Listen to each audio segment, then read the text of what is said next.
Chapter 4. Talk about it. Only you and your partner can define normal.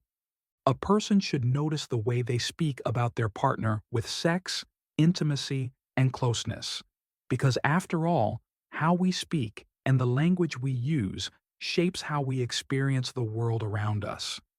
Tools that people need to help talk openly and honestly about sexual intimacy are not always available to everyone, and because of this, the stories that are told to oneself become a truth. This truth will not always lead you in the right direction. Background. Have you ever heard someone speak about their committed partner as being sexually vanilla because they are not open to experimenting with new ways of being intimate? In fact, that becomes their mainstay for sexually describing their partner. Can you appreciate that their language limits the possibilities for change, and how very important it is for you to start paying attention to the way your language forms the experience?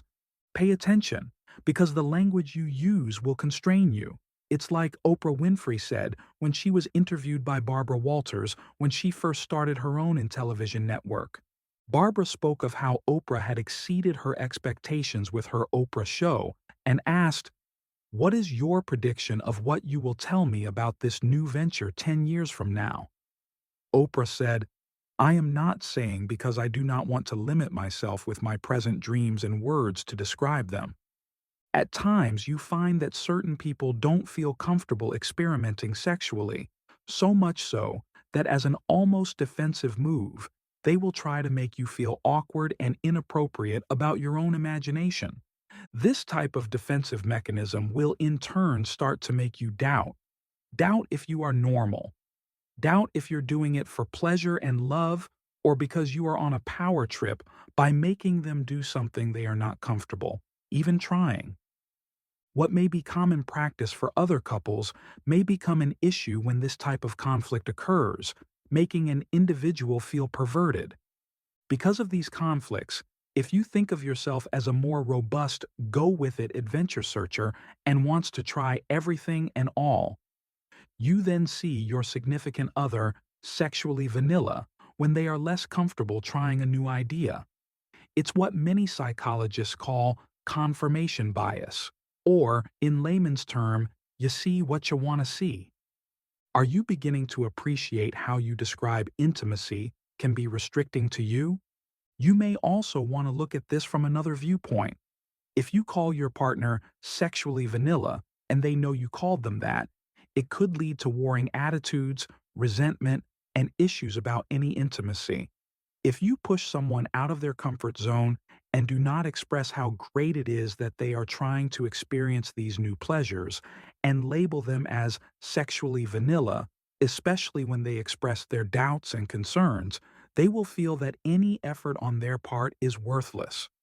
For this reason, it is especially important to share new sexually intimate games, positions, toys, etc. to a partner carefully. Likes and dislikes are often set in a partner's mind, which makes introduction of new sex play difficult. Everyone has their own sexual experience, and because beliefs and preferences, we have turn-ons and offs that may not have changed for years.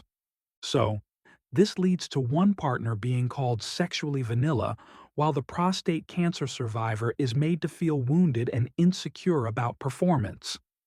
She feels that she cannot express her preferences, even her wants, because he takes it immediately as criticism and a sign of inadequacy, all because of the language that is used and the mindset it creates.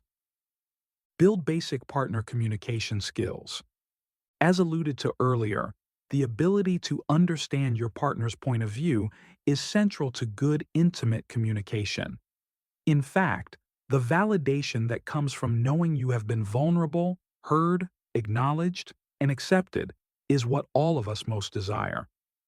The best way for this to happen is for you to get out of your own way and truly listen to what your partner is saying. We are never beyond life 101 on this one, particularly during a disagreement that has escalated into an argument. Arguments are focused on figuring out what to say to prove ourselves right, and they ignore the meaning of what the partner is saying. We've all seen the result of talking past each other instead of practicing and experiencing effective communication. Here are some effective speaker and listener rules to prevent communication breakdown. The goal is to create a situation in which your partner does not need to generate mental energy for defensiveness instead of listening to you. Describe the specifics of the problem in the absence of blame. Think of yourself as a 6 o'clock news reporter filling your story on air. Avoid criticisms or insults. Stay on the topic. Pass up opportunities to bring up other subjects or sandbagging. Use sentences beginning with, I am feeling, I am imagining, I am wondering, would you be willing, etc. Communicating about sexuality after prostate cancer. Quite frequently, men dealing with their sexuality issues following prostate cancer withdraw and become silent about how they are dealing with the realities of their healing. Mistakenly, the spouse will take the position of, you are alive. We have so much to be thankful for. Sex isn't that important anyway. Although well-meaning and taking into account all the other things going on with him, what he may be hearing is that without his manhood, he is no longer desired, not being heard, that his feelings do not count, that you are the last person with whom he can confide. Communication is key. Have you ever really spoken with your sexual partner about your issues and feelings in the healing process? Are you having these conversations only in the bedroom, or are they carrying into the kitchen? How is his body different now than before prostate cancer? Has he explored his body to know if it is or is not different than before prostate cancer? Have you explored his body with him to know the answers? Specifically, how are the nerve endings and pleasure point in his penis different? How are you making erectile aids and/or sex toys erotic? What are you and your partner's sexual fantasies? How does he truly feel appreciated? Hint, it may well be different than before prostate cancer treatments. Do you share, I'm happy about this, when she/he does the things you like? Is there anything that she/he may want, like being emotionally connected? You may think, I ask and ask but he never tells me. In these cases, it is a good idea to initiate a conversation about sexual preferences and intimacy with comments and questions, such as, what would you like to do to make this more exciting? Do you have anything you want to be doing? Me be doing. I won't judge. If you can find out with what your partner would like to experiment with pinpointing when they feel the freest and most attractive. This, in turn, will allow you to set those desires in motion at the appropriate moments. Find out what words or phrases presently turn on your partner. Communication of this nature will enhance what you already know about how to excite passion in your sexual companion. You are in new and foreign territory as you totally surrender to your partner. So, it's totally all right to voice fear, doubt, worries, or just say that you don't know or understand. Because after prostate cancer, neither of you really do know what is coming up next, as you are continuously flooded with unpredictable and unknown feelings. Along with open communication, touching as you talk and explore can instill a sense of newness and excitement in sexual play.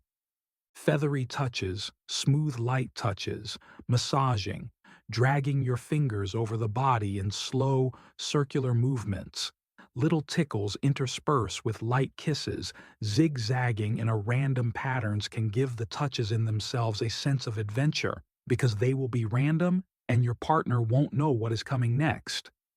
Appreciating that effective communication is so important in the healing process and recovering sexual functioning after prostate cancer, you will find other references to communication tips in this book, as well as other resources on the website at www.afterprostatecancer.org or www.afterprostatecancer.pro. Sexercise. Most people in a long-term relationship presently don't always talk about sex openly with their partners, even though at the beginning they did.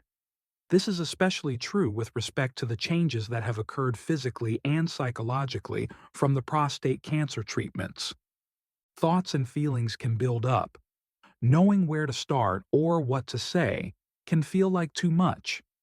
This activity offers a way to begin opening up about your sexual feelings, thoughts, dreams, etc. 1. Commit with your partner that once a day for the next 6 weeks to doing this one thing. Every day, each of you will have a 5-minute conversation about sex. It doesn't have to be heavy or deeply confessional. It doesn't even have to be about you, but you commit to talking about sex for 5 minutes together every day. The idea is to put sex in the must-do of your regular conversations. We're so used to talking about every other aspect of our relationships except the sex, and that, in part, is what makes talking about sex so difficult. If it becomes a daily topic of conversation, eventually everyone has a better chance of speaking and being heard. 2. Humorous stories and metaphors are great education tools. Enjoy the points about childhood learning, especially any developmental conflicts of learning about God. 3. Both of you will find it helpful to share your history in detail with your partner. Do not have a partner? Read out loud and notice what emotions you experience, even hearing yourself tell your story. If you have a partner, have your partner read your history to you, and you read your history to him or her.